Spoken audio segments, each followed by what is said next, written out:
समम पश्यती योजना, मी आत्मा आहे तसा सगळ्यांचा आत्मा मीच आहे हे आत्मगम्य बुद्धीनं जो समोर पाहतो, सुखम वा जरी वा दुःखम स योगी परमो मता, हा श्रेष्ठ योगी भगवंतांनी सांगितलेला आहे.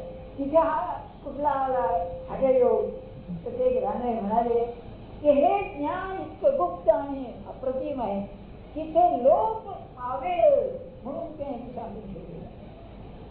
कुठेही इतकं सुंदर वर्णन नाही.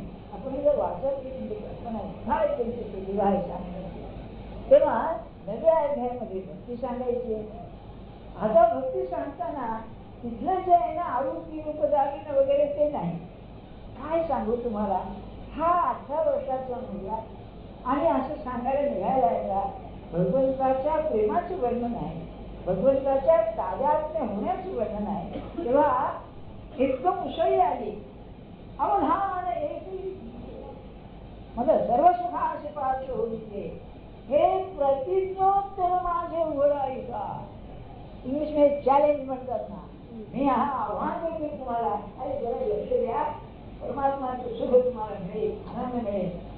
पण काय आहे त्यांची तो स्वभाव असा अतिशय नम्र, अतिशय नम्र. आपल्याला एक सांगून ठेवतो सहज. समर्थांचा एक श्लोक आहे, त्यात तिने शेवटची ओळ अशी आहे, अति लीनता वाट सायुज्यतेची. भगवंताचं दर्शन पाहिजे असेल सायुज्य मुक्ती अति लीनता पाहिजे. आणि ज्याला लीनता नाही तो सत्य होऊ शकत नाही. त्याचं बाहेर वाढून मिळालं असेल, पण मी शून्य आहे, मी काही नाही, मला काय येत आहे. ज्ञानी असून बरं का समजून देतो. तेव्हा ज्ञानेश्वर महाराजांनी प्रतिज्ञा तर केली.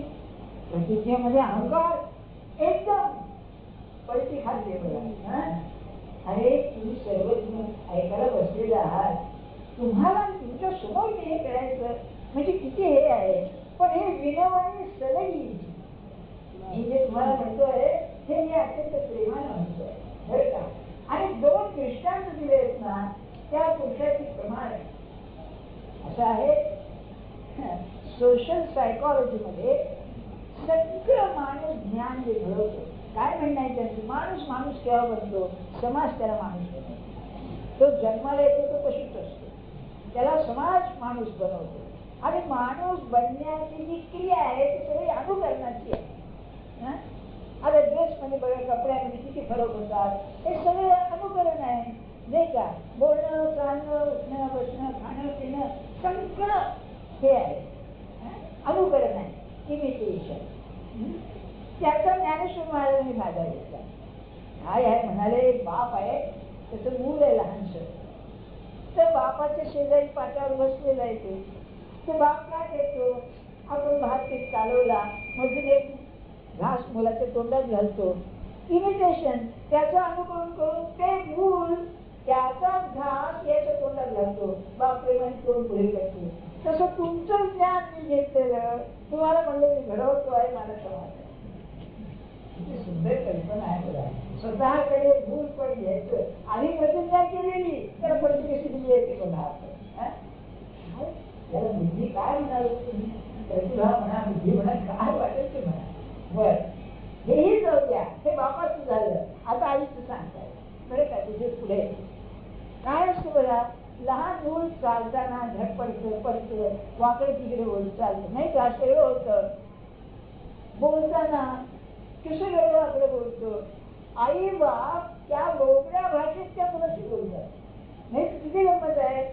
असं असताना ते जे कौतुक आहे ते आई करते ना, बालक बोबडा बोली, बोलणं बोबड, वाकडा विचुका पाऊली, वाकडे तिकडे चालतं, ते चोर जगवली माऊली विजेली खुश होते. तसं तुम्ही संत माझे आई बाप आहात, तुम्ही माझं हे बोलणं जे आहे, माझं ज्ञान घडवणं आहे, प्रेमाने असं करून हे झालं प्रस्तावना. आणि मग एकदम ज्ञानाचा विषय आला. भगवंतांनी तरी कमाल अशी केली आहे, सगळ्या जगात म्हणजे मी आणि मी नाही म्हणते काय बोलणं आहे तुझे. कोणी म्हणे परस्पर विरुद्ध तुम्ही बोलता, हे आहे तरी काय, ते सगळं त्यांनी सांगितलं. आता हे ज्ञान ज्याला झालेलं आहे, ते ज्ञान ज्या पुरुषाला स्त्रीला होत, त्याची अवस्था काय असते त्याच वर्णन. ते करताना कुठपर्यंत आलो आपण? तामसी वृत्तीपर्यंत आलो. आला ना मागच्या रविवारी आपण. किंवा तमोगुणी माणसे कशी असतात, म्हणजे तामसी प्रकृती त्यांनी म्हटलंय. तिथे एक गोष्ट आपण ध्यानात ठेवा, जगामध्ये प्रकृतीने निर्माण केलं ना, तर या प्रकृतीचं जे कार्य चालतं त्याला दोन अंग आहेत. पहिलं अंग वर नेणार आणि दुसरं अंग खाली ओढणार. बरं, सत्वगुणाची जी प्रकृती आहे ती वर नेते आणि खाली आणते. युरोपियन लोकांच्या मध्ये उत्क्रांती एकच मार्गाची आहे, ती वर नेते, खाली येत नाही. सांख्यांचं आणि भारतीय उत्क्रांती तत्वाप्रमाणे वर गेलेला मनुष्य खाली येऊ शकतो.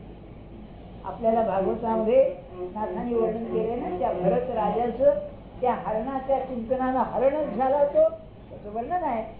आणि असं दिसतं बरं का, एक ग्रंथ आहे, त्या ग्रंथामध्ये चमत्काराचं वर्णन आहे. चमत्कार म्हणजे त्यांनी असं केलंय, एक्सप्लेन, याचं उत्तर कुणीही द्यावं. बरं का, त्यात एक वर्णन असं आहे, एक कुत्रा, त्याला स्क्वेअर रूट आणि क्यूब रूट काढता येतो. ते वर्गमूळ म्हणतात, क्यूब रूटला काय म्हणतात वाटतो. म्हणजे त्याला ते ठोकळे आहे, ते ठोकळे तो बरोबर लावतो आणि दाखवतो. तेव्हा त्याला विचारलं की कसं काय, ते लिहून दाखवलं, जस्ट एक क्लेवर डॉग.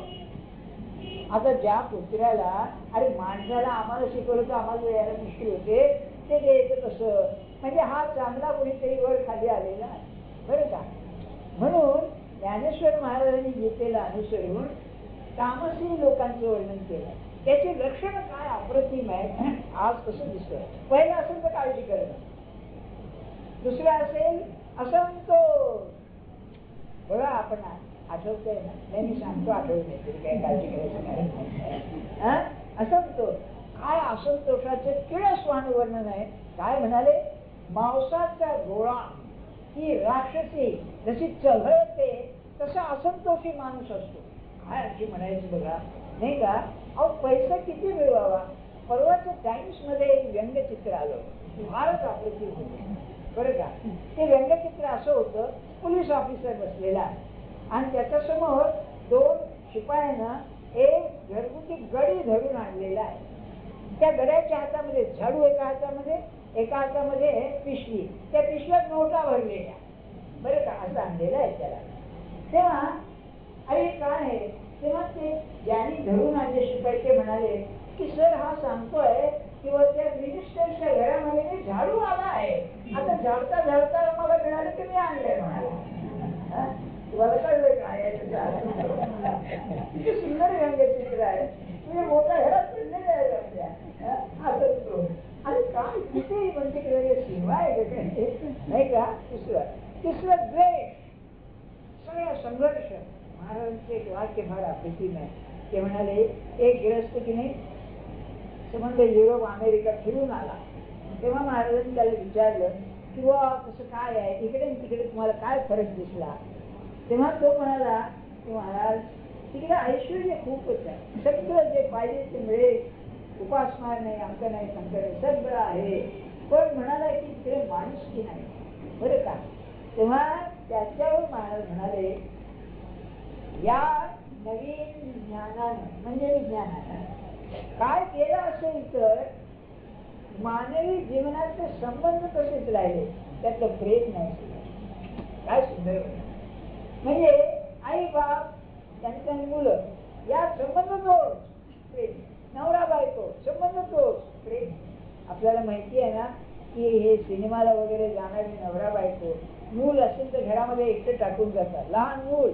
त्याच्यामध्ये एक उदाहरण असं दिलं होतं त्या मिडडे त्यामध्ये की त्या पोराला भूक लागली तर खायला आई नाही बाप नाही ना, कुलूप लावून गेलेले, त्यांनी भिंतीचा चुना काढून खाल्ला आणि त्यात त्याच्या पोटात घेऊन द्या. काय हे इलेक्ट्रिक नाही सगळं नाही का. आणि आपल्याकडे थोडं ते सुरू लागलेलं आलेले, त्याचा जो जोर आहे ना तो हा विलक्षण आहे. लक्ष्मण शास्त्री जोशांनी हा बरोबर लिहिलेला आहे. त्यांनी ठिकाणी असं लिहिलंय की त्या संस्कृतीमध्ये वैदिक संस्कृतीचा विकास म्हणून त्याचं पुस्तक आहे की या पाश्चात्य संस्कृतीमध्ये जो प्रगती आहे ज्ञानाची किती प्रगती आहे, सर्व क्षेत्रामध्ये प्रगती आहे, पण त्याबरोबरच तितकी विनाश करणारी बीज सुद्धा वाढत आहेत युनिव्हर्सिटी. ते हे असं आहे. आपण काय होतं देवबुद्धी आपली असते, आपण खायला प्यायला जरा मजा झाली हिंदुस्थानात सध्या लहान आहे भात घट हे प्रयत्न ते प्रयत्न तिथे गेल्यानंतर स्वर्ग मग अजून पुढे काय वाढून ठेवण्याची काही कल्पना आहे का? अतिशय भोग आहे. जसं हिंदुस्थानामध्ये बुद्ध धर्म आल्यानंतर संन्यासवाद अतिशय धोका आहे, त्यामुळे हा समाजाचं नुकसान झालं.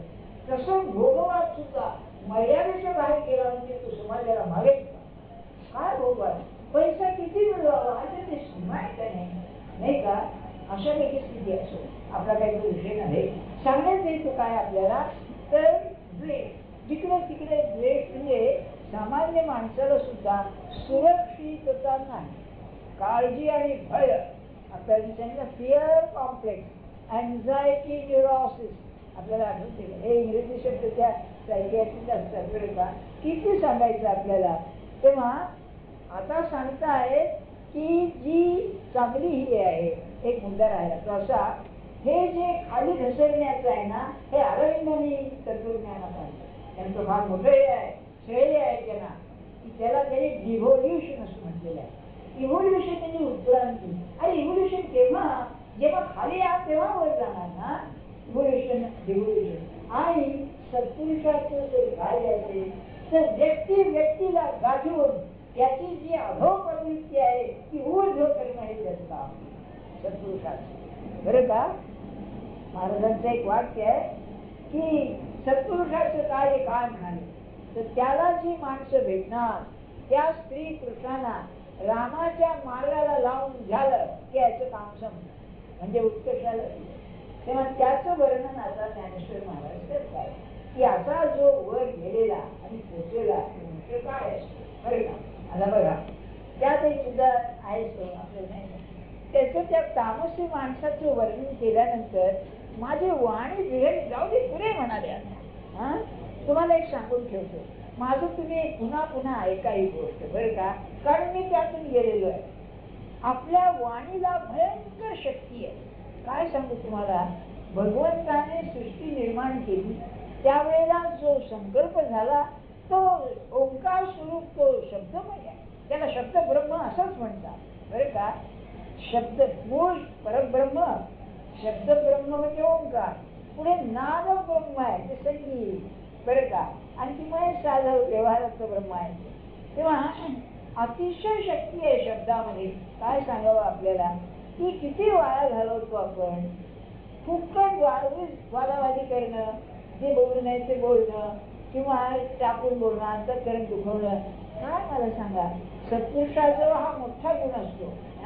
समर्थांची ओळी आहे, प्राणी मेळवून घ्यावा बरव्या शक्ती, अंतःकरणाशी लागेल धका, ऐशी वर्तणूक करू नका. दासबोधामध्ये काय सांगायचं म्हणजे बोलणं आईसारखं असताना तो गोड निराळ अत्यंत कठोर निराळ, पण जेव्हा आतून ते येतं ना भावनेच्या भरात रागाने द्वेषाने अतिशय नुकसान होतं. माझ्या साधनामध्ये मला किती त्रास झाला हे सगळं बंद करण्याकरता फार त्रास झाला. आणि मग नामाचा परिणाम कळायला लागतो की अरे त्याच्या भोवती जे गुरुने दिलेलं सामर्थ्य आहे ते सामर्थ्याचं वेळ आपलं खर्च केलं तर कसं होईल बरं. म्हणून आपल्याला मी प्रेमाने सांगतोय, माझा काय अधिकार आहे आपल्याला सांगायचा, पण शब्द सांभाळा, शब्द निवडून बोलावा. समर्थांचं वचन आहे, काय सांगावं नाही का. किंबहुना शब्द निवडून बोलावा म्हणजे अर्ध बोलणं कमी होईल नाही का. मौनामध्ये सामर्थ्य आहे ते असं आहे. पुढे काय होतं बघा, वाणी सांभाळली ना तर परमात्मा तुमचा ताबा घेतो आणि मग तुम्ही बोलायची त्याची वाणी होते, तुमची राहतच नाही नाही का. एवढं लक्षात ठेवा. आता त्यांनी सुरुवात केली आहे बरं का. महात्मानस्तुमां पार्थ, हे जे बाकीचे आहे मोघाशा मोघ करवाणू झाले, आता महात्मा तो अशी आहे. तरी जयांची चोखटे मानस मी होऊन असे एक संन्यासी, ज्या निजेलिया जे उपासी वैराग्यला काय त्यांची प्रतिभा आहे हो. उपासी उपासना, उपासना म्हणजे पूजा होय ना. आपण उपासना करतो म्हणजे देवाची पूजा करतो. पहिल्या वेळीचा अर्थ सांगतो. ते म्हणाले हा कसा असतो भक्त बर का. कसा असतो हा तर म्हणजे निजला असताना सुद्धा वैराग्य त्याची पूजा करतो. जागेपणी वैराग्य असणं असे लोक, पण झोपेमध्ये सुद्धा ज्याचं वैराग्य जागा असते त्याची पूजा करतो. काय निजेल या ते उपासी वैराग्य काय कल्पना आहे ज्ञानेश्वर महाराज. आपण नाही का स्वप्नात सुद्धा मी कधी वाईट चिंतन असं म्हणतो ना ते आहे.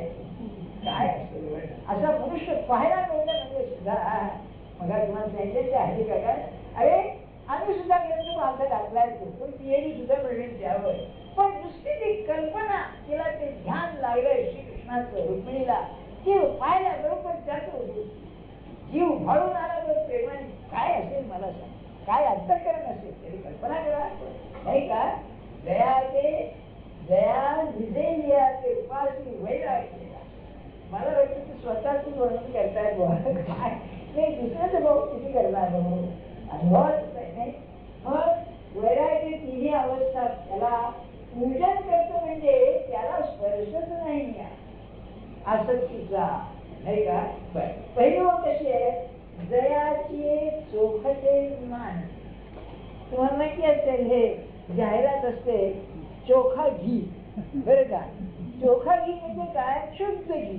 नुसतं शुद्धाला अर्थ नाहीये मिसळ नाही ॲडल्टरेशन नाही.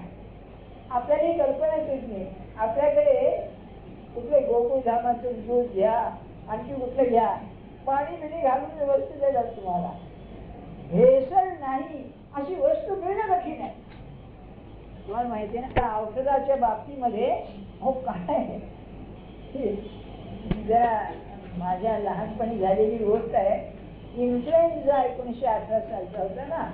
त्यामध्ये क्विनिन देत असत. ते पोस्टामध्ये मिळायचे क्विनिन बरं का.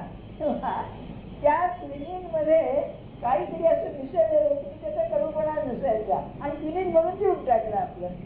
आता सुद्धा किती भेसळ भेसळ औषध नाही का. आपल्या हिंदुस्थानाचं भेसळ म्हणजे नित्याच सूट गेलेलं आहे नाही का. कारण जे अधिकारी असतात भेसळ नाहीशी करण्याकरता तेही भेसळच करतात त्याच्या पगारामध्ये दुसरं काही मिळवतात आणि बाहेरची ते मागत नाही खिसा मोकळा ठेवतात. बरं का सांगण्याचा हेतू काय चोखट आहे माणूस त्या मनामध्ये दुसरा विषय नाही. अशी अवस्था असेल बघा. खरं जागृती स्वप्ने पांडुरंग दुसरा विषय नाही. त्याच्यामध्ये भगवान म्हणताय मी होऊन असे क्षेत्र संन्यास. ज्ञानेश्वर महाराज कसं सुचवलंय संन्यासाचे दोन प्रकार बरं का. एक प्रकार कसा त्याचा नियम आहे बरं का. एका गावामध्ये 3 दिवसापेक्षा जास्त राहायचं नाही असं त्याचा नियम आहे. तेव्हा असं संन्यासी ते 3 दिवस राहिले की चालले दुसरीकडे बरं का. त्याच्या उलट दुसरे संन्यासी असतात ते क्षेत्रामध्ये कायम ते राहतात म्हणजे दुसरीकडे जातच नाही. आजकालच्या काळात संन्यासीच म्हणायचे. अरविंद नव्हते का तिथे 40 वर्ष राहिले एका खोलीमध्ये 2 खोल्यामध्ये 40 वर्ष राहिले. रमण होते ते कुठे गेले कुठे जाणं नाही गेलं नाही. त्यांना किती एक बाई म्हणाली आपण इथे एवढं बसता आपण गावोगावला फिरत नाही काय व्हायचं म्हणजे मी एका गावाला गेल्यानंतर दुसऱ्या गावचे निश्चित मला भेटायला तर कसे भेटणार मग मी सुद्धा नाही म्हणाले. सुद्धा ते क्षेत्र संन्यासी हे मला सरळ आठवलं सांगतो. मागे मी एक गोष्ट सांगितली होती तुम्हाला बरं का. ते तैलंग स्वामी म्हणून होते आठवते का बनारस मध्ये. ते मला काय त्याचं ते स्वामीचं प्रेम आहे. मी आंध्र प्रदेशातला ना कोकण म्हणजे काय हो तेलंगणा आंध्र प्रदेश ते आंध्र होते मूळचे बोल प्रशस्त शरीर होते. तर ते काशीमध्ये असत. त्यांचे महाराजांनी 2 गोष्टी सांगितलेल्या मी सांगतो. एक गोष्ट अशी ते काय करायचे सकाळी उठले की एक वाडगाभर दही घ्यायची एका हलवायाकडे तो द्यायचा त्यांना आणि करवंटी असायची तर गावात फिरायचे, कोणाला मागायचे नाही काही नाही. तर तुम्ही की नाही कुणी यायचे पैसे द्यायचे, त्याला एक करवंटी दही द्यायची बरं का. आणि ते पैसे घेतले की दुपारी किंवा ते 10 वाजता संपलं की गंगेत नेऊन टाकून द्यायचे. हे काय रचना आहे बरं का. अरे दही विकायचं काय, ते टाकता काय, ते काय म्हणाले, पैशात त्याची गुंतलेला असतो एवढा तरी जाऊ नये म्हणाले. वासना नाही का असला ग्रस्त होतो. तेव्हा महाराज काय म्हणाले, गंगेच्या वाळवंटामध्ये उन्हाळ्यामध्ये त्या कडक वाळूमध्ये हे बसलेले असायचे. लोकांना वाटायचं हा एवढा बिचारा भाजला जाईल म्हणून म्हणजे आम्ही असं ठरवलं की त्यांना एका खोलीमध्ये बंद केलं नाही बरं का. तेव्हा 2-3 माणसांनी अंगावर घेतलं, बरं प्रचंड शरीर होतं ठेवलं आणि बाहेर कुलूप लावून आले. पुन्हा येऊन गंगेवर पाहतो तिथे पुन्हा तिथे आलं अशी दिसत माणूस. पण त्यांची ती गोष्ट तुम्ही सांगितली आपल्याला, भैरवनाथाच्या देवळामध्ये ओळीमध्ये हे राहत असत. तेव्हा एक मुलगी जो वाकडं पाऊल पडलं, तिला मूल झालं. तेव्हा बापाने विचारलं कोण आहे का बाप सांग म्हणून. तिने सांगितलं येऊन स्वामी. बघा प्रारब्धाचा कसा खेळ असतो बरं काय. तो आला आणि शिया गाडी केली, म्हणला गुरु तुला देणार म्हणून. आज म्हणला फार कठीण आहे हो प्रारब्धाला वश होणं बरं का. चांगलं कोणी हे करेल नाही का. पण बघा आणा म्हणला. आणि ते मूल झाल्यावरती त्या यांच्याकडे आणून दिलं. आणून दिल्याने सगळ्याच्या बाहेर गोळा करून त्याला दूध पाल, त्याला कपडे आण, आमचं घर. ती मुलगी रोज येऊन पाहून जायची पोर कसा आहे. आता स्वामींनी त्याला एवढं केल्यानंतर सत्पुरुष आणि ती पोट चांगली उलटीत झालं. 4 महिने झाल्यानंतर तिला ती चैन पडली आणि बापाला म्हणाली मला क्षमा करा, त्याचा अमुक अमुक बाप आहे त्या पोराचा, पोर तुम्ही घेऊन या. काय आता साधू त्याच्या नावाने तुझे केलं आहे काय आणि तिला चैन बरं का. तेव्हा ते सांगितलं स्वामीचे कानावर असं असं आहे आपण द्या. तर ते जेव्हा मूल त्यांना आणून दिलं हरकत नाही म्हणाले. जेव्हा दिलं तेव्हा हरकत नाही, मागितलं परत तरी हरकत नाही म्हणाले. महाराज सांगून म्हणायचे असं प्रपंचात वागलं पाहिजे. चांगलं आलं ते म्हणतोच आपण हरकत नाही, लायकच यायला.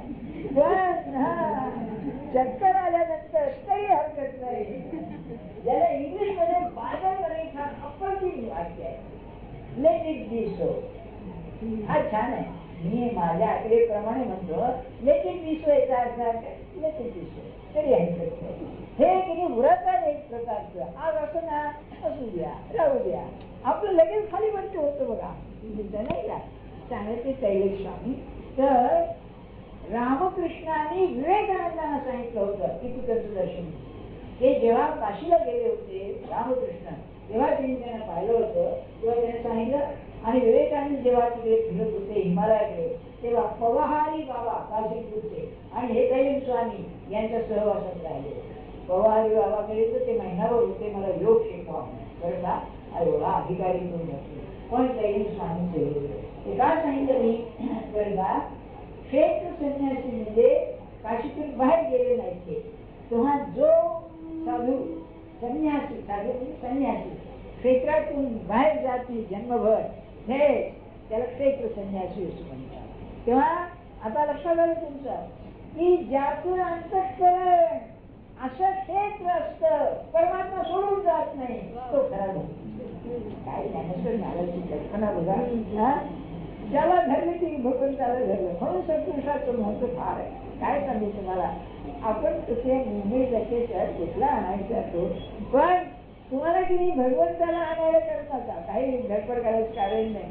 महाराज म्हणायचे की वासनाला धरले की गाय जशी मागे येते तसं गुरुला धरायची परमात्मा आला पाहिजे. ते धरलं पाहिजे. खरं सांगायचं आम्हाला धरता येत नाही हो नाही का. खरं तुम्ही त्याच्यावर सोडव काय तुम्हाला काय काय करून करून तुम्ही काय करणार नाही का. ते तुम्हाला ते न्याय तुकाराम महाराज कीर्तनच ऐकले, पैसा गेला, घरदार गेलं, व्यापार गेला, गाई गुरं ते गेले, माणसं मेली, आई बाप मेले, बायको मेली, पोर गेलं, सगळं झालं. आता म्हणजे तुकाराम महाराज बायकोला म्हणाले की आई आता आपल्याला चांगले दिवस येणार म्हणाले. का म्हणाले वाईट करायचं राहिले का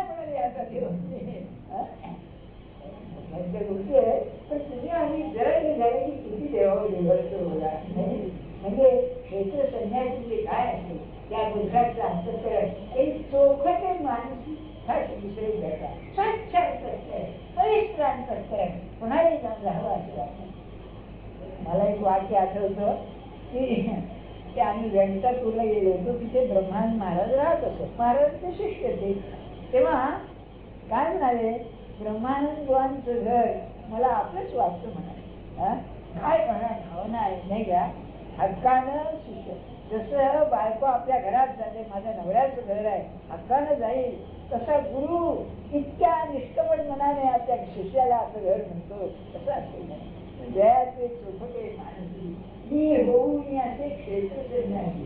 भगवंत जाईल कुठे हो, तुम्हाला सांगू का, भगवंत याच्यात महागाई यायचे, भक्ताची महागाई आहे. कोण देणार आहे त्याला असा जाईल कुठे तो तरी नाही का. पण तसं नाही, तू आहे बरं. वाईट करून काय करणार आहे मला सांगा. तुमच्या मनाकडे थोडे गेले त्या कल्याणच असतो या छंदाने. कसं सांभाळायचं. महाराजांनी एकदा मी ऐकलेलं आहे, तो कसा सांभाळतो म्हणाले. ते एक लहान मूल अवखळ होतं फार. तेव्हा आई स्वयंपाक पाणी करीत असायची. ते जिन्याकडे गेलं की झडपडेल पडेल म्हणून मागच्या माझी उचलून आणायची. त्याला करायचं नाही पुढे काय संकट आहे, पण मला जाऊ दिलं नाही असं म्हणणार, मला काय हे झालं नाही. तसं माणूस वागतो, त्याला काय करायचं. गुरु आपला काय सांगू तुम्हाला, त्याचं कसा शिष्य भ्रष्ट होऊ लागला. विशेषतः दोन गोष्टीमध्ये, परस्त्री आणि परद्रव्य यामध्ये जर शिष्य भ्रष्ट होऊ लागला, अरे बापरे, वाटतं नाही कठीण त्याला मार्गावर लागते. अरे हे नाही तुला नाही, मला तुला तयार करायचंय, तिच्या आड येणार आहे, हे दुर्भाग्य आहे बरं का. आजकालच्या काळात मोठ्या पगाराची नोकरी आहे, हे सोडून नाही का ते चांगलं नाही असं म्हणाल. गुरु तुम्हाला कळत नाही गेले आणि कसं इथे म्हणणार गुरुला आता शिकवणार आपण. तेव्हा कोणी समजले नाही. मला कसं सांगता येईल, काय अनुभवच आहे. ते दुर्दैवी उपाशी वैराग्य मला कल्पनाच येत नाही की पूजा करतो वैराग्य म्हणजे काय असेल. आणि वैराग्य म्हणजे 3 गोष्टी आपल्याकडे आहेत ना. परस्त्री म्हणजे काम वासना, परद्रव्य आणि परनिंदा. याचा ज्याच्या अंतःकरणाला स्पर्श नाही अशी ती अवस्था. पुढे म्हणाले, दयाच्या आस्थेच्या स्वभावा आत धर्म करी राणीवा, दयाचे मन ओलावा विवेकाचे. दयाचे मन ओलावा विवेकाचे. विवेक म्हणजे की नाही, rational thinking, logical thinking. English मध्ये रिफ्लेक्टिव्ह थिंकिंग असं म्हणतात बरं का. आपण विचार करतो पण विचार सुसूत्र नसतो. एकाच विषयावर अनेकांनी जेव्हा विचार करतो त्याला रिफ्लेक्टिव्ह थिंकिंग म्हणतात, त्याला विवेक असं म्हणतात बरं का. विवेक शब्दात मूळ धातू आहे विच. विच म्हणजे मिश्रण सोडवणे. एक उदाहरण घ्या की डाळ आणि तांदूळ मिसळलेले आहे, तर ते वेगळं करणे याचं नाव विवेक बरं. तेव्हा तो विवेक जो आहे हा बुद्धिप्रधान असल्यामुळे तो कोरडा असतो, वृक्ष असतो. वृक्ष असतो कारण त्याच्यामध्ये भावना वगैरे नाही. जे तर्काने तुम्ही जाल ते बरोबर तुझे. म्हणजे तर्क कसं आहे त्याने इंग्लिशमध्ये सांगतो, you are given to the conclusion. किंवा मी असं म्हणतात, यत्र यत्र धूमा तत्र तत्र वन्नी, अत्र धूमा किंवा अत्र वन्नी. तुम्ही किती जरी मनाने नाही म्हणला चांगलं आहे वाईट आहे, बुद्धी बरोबर तिथे नेते. म्हणून बुद्धी निश्चयात्मक आहे. तुमचं जे कन्क्लुजन म्हणजे निर्णय येतो तो विवेकाने आल्यानंतर तो कधीही खटा धरायचे बाहेर जायचा नाही. आणि युरोपियन तत्वज्ञानामध्ये या अशा विचारांचं अतिशय प्राबल्य आहे. म्हणून हा फार संस्कृती तर्कप्रधान आहे, बुद्धिप्रधान आहे. त्यामुळे श्रद्धेला धक्का लागलेला आहे. तो मुद्दा निघाला सांगण्यात हेतू काय आपल्याला. तेव्हा विवेक हा वृक्ष आहे. तर संतांजवळ विवेकता असतोच, पण त्याला मनाचा ओलावा असतो, ते प्रेम असतो. म्हणजे कसं सांगू का तुम्हाला, एक उदाहरणच सांगतो आपल्याला. एक ग्रस्त होता, कानडी ग्रस्त होता. तो महाराजांचा अनुयायी. पुढे तो वायात झाला. एका बाईच्या नादी लागला, दारू पिऊ लागला. गावात तिकडे कर्नाटकात मी पाहिलेली गोष्ट आणि सुटलं सगळं. एवढा हा चांगला तेवढं सगळं बदललं. तेव्हा त्याला काय झालं कोणास तेव्हा तो आला बाहेर फाटका सुरू उभा राहिला आणि ते निरोप पाठवला की मी येऊ का भेटायला. तर महाराज म्हणजे आधी बोलवा त्याला, बरं का. तो आला, साचा नमस्कार रडायला लागला आणि काहीतरी बोलण्याचा प्रयत्न. थांब म्हणाले, मी आधी बोलतो. आणि काय म्हणाले, होऊन गेलं ना, माझा स्वभाव असा आहे म्हणाले, गुरु सांगताय की जे होऊन गेलं ते जाऊ द्या, आता पुढे काय करायचं. हे एक बघा संतोषाचं. आणि दुसरं काय म्हणाले ते ऐकण्यासारखं आहे की तू मला किती सोडण्याचा प्रयत्न केलास तरी मी तुला तू ठरल्याशिवाय सोडणार नाही. हे लक्षात घेऊन काय बोलायचं, काय असतं हे दयाच्या मनाचा ओलावा केला, प्रेम असतं त्याला, त्याला कळत नाही. त्यांच्या चरित्राची ती गोष्ट फार एक्सलन्स म्हणतात. एक ग्रस्त होते दुसंगे नावाची, त्यांनी मरताना आपल्या बायकोला आणि मुलगा त्याला महाराजांच्या पदरात टाकला. त्याला सांभाळला. तो मुलगा मोठी बाई मरून गेली, मुलगा मोठा झाला आणि याची तो राहू लागला. तर त्याला बाईचं व्यसन लागलं. ते खेडेगावचं वातावरण काय तिथं.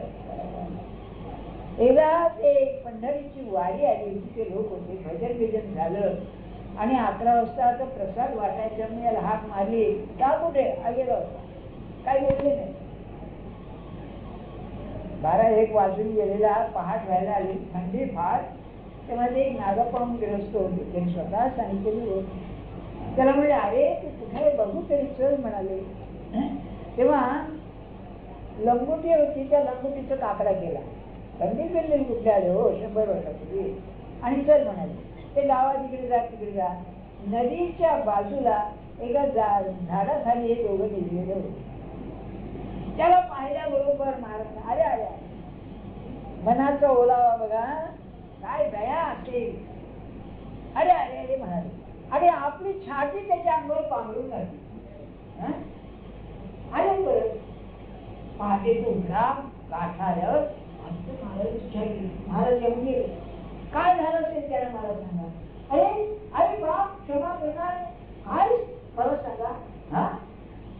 आणि आला, स्नान केलं आणि छाती होऊन आला आणि दारावर उभा राहिला. महाराज इकडे म्हणजे काय म्हणाले, काही बोलले नाही. गिरणार परत जाऊन जा म्हणाले. आणि भाऊसाहेब सांगत पुढे महाराज काशीला गेले असताना भेटला होता. महाराज हा उत्तम गतीला गेला. हा मनाचा ओलावा. तुम्हाला तुम्ही कितीही पाप करा, आई बाबांसह गेला तर मनात तरी आल्याशिवाय राहणार काय बोलणार आहे. संतोषात मी असं विचारलं महाराजांना, म्हणजे आपल्याला म्हणायला तसं कसं वाटत नाही, अज्ञानातून असंच पाहिजे म्हणाले. काय त्यांनी त्या दृष्टाने मला छान दिला. काय आपलं मला एका माणसाला म्हणजे दाताचा रोग झाला होता. बरं काय म्हणजे तू यायचं दाताचे. तर मी दाताचे डॉक्टरकडे गेला. त्यांनी तो केल्यावर बाकी त्याची घाण आली. डॉक्टरांचं बरोबर आहे, आज पाहिजे झालाय ना म्हणजे घाण यायची. तसं अज्ञान म्हणल्यानंतर असंच वागायचं. एवढी आशा आहे बरं आपल्या, म्हणजे वाईट वागा असं नाही आहे. हो काय तुम्ही करा काही करा ते नाही. की माणसं म्हणायची तो देहामध्ये राहणारे देवच म्हणा किती नाही. खरंच वाचलं पाहिजे महाराज. नाही माझं तिने आवडत नाही, मला संभाळा म्हटलं की नाही त्याची दया असते. असं काय करतात म्हणून ज्ञानेश्वर कसं असेल ज्ञानेश्वर महाराज आपलंच वर्णन करतात म्हणा की हो मन ओलावा विवेक आहे. तो विवेक विष्णू नाही त्याला ओलावा. मग कसं आस्थेची स्वभावा आत धर्म करी राहिला. धर्म म्हणजे काय, आपण आचार धर्म म्हणतो. एक व्याख्या आहे ना, म्हणजे आचार प्रथमो धर्म. म्हणजे धर्माचं बाह्यांग असेल आचार आचार संपन्न करू. पण काय होतं बघा, कुठेही युरोपमध्ये इकडे प्रीस्टहूड ज्याला म्हणतात, भटजीगिरी, या लोकांनी संतांना अतिशय त्रास दिलेला आहे. नाथांना काय त्रास दिला हो, ते नाथच बाबाकडून जाण्याचे. काय त्यांना ते बाहेर कर्म काढलं पाहिजे सगळं. तेच धर्म धर्म म्हणतात. नाही, धर्म म्हणजे ईश्वरावरची श्रद्धा. ज्ञानेश्वर महाराजांचं कारण सांगतो आपल्याला. अवताराचं हे करताना वर्णन करताना ज्ञानेश्वर महाराजांनी काय सांगितलंय बरं का, धर्माची नीतीशी शेत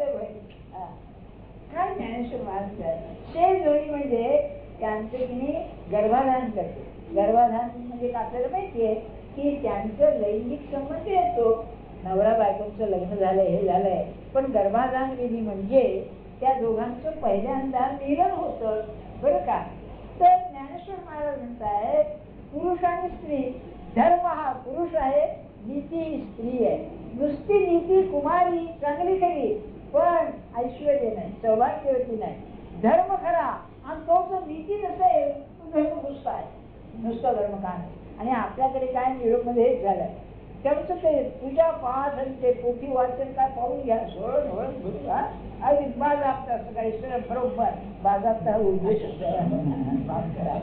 बेजाबता म्हणजे गेले गेले बाजाबता सगळं पाहून घ्यावं. नाही त्यात शिस्त आहे खरी, आणि पण ते काय ते करायचंय मला सांगा. असे कठोर लोक असतात, ते कठोर म्हणजे इतके काही विचार नका. आणि रागेंचं काही बोलायची सोय नाही का, काय बोलायचं. अगदी त्या लोकांना नमस्कार नाही का. तेव्हा धर्म हा पुरुष आणि नीती ही स्त्री.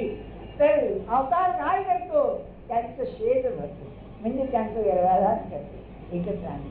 म्हणून कांट नावाचा युरोपातला शंकराचार्य, बरे का, त्यांनी ईश्वराच्या अस्तित्वाची जी प्रमाण आहे त्यामध्ये नवीन प्रमाण घातलं. त्याला नैतिक प्रमाण असं म्हणतात, ethical proof for the existence of God. तो काय म्हणतो, एक माणूस आहे अत्यंत नीतिमान आहे, पण त्याला जगामध्ये यश नाही. आपण ज्याला म्हणतो ना, इंग्लिशमध्ये असं आहे, virtue and happiness should go together. आपलं मन असं सांगतं आपल्याला की सद्गुण आणि सुख हे बरोबर जायला पाहिजे, पण जीवनात दिसत नाही असं. मग सद्गुणी राहायचं कारण काय, सद्गुणाचा श्रद्धा ठेवायची कशी नीतिमान होण्याकरता. तेव्हा तो काय म्हणतो की मी जे चांगल्या रीतीने वागलो, सद्गुणाने वागलो, सज्जनपणाने वागलो, त्याचं फळ मला या जन्मात जरी मिळालं नाही तरी सद्गुणाने वागावं हे बुद्धी सांगते. त्याचं फळ मला केव्हा तरी मिळालं पाहिजे, ते मी मेल्यावर मिळणार, आणि ते फळ देणार असेल ते ईश्वर आहे. बरोबर सांगण्यात हेतू काय, तर धर्माची नीतीशी शेज गडी. म्हणून ज्ञानेश्वर महाराज म्हणतात आस्थेच्या सद्भावा.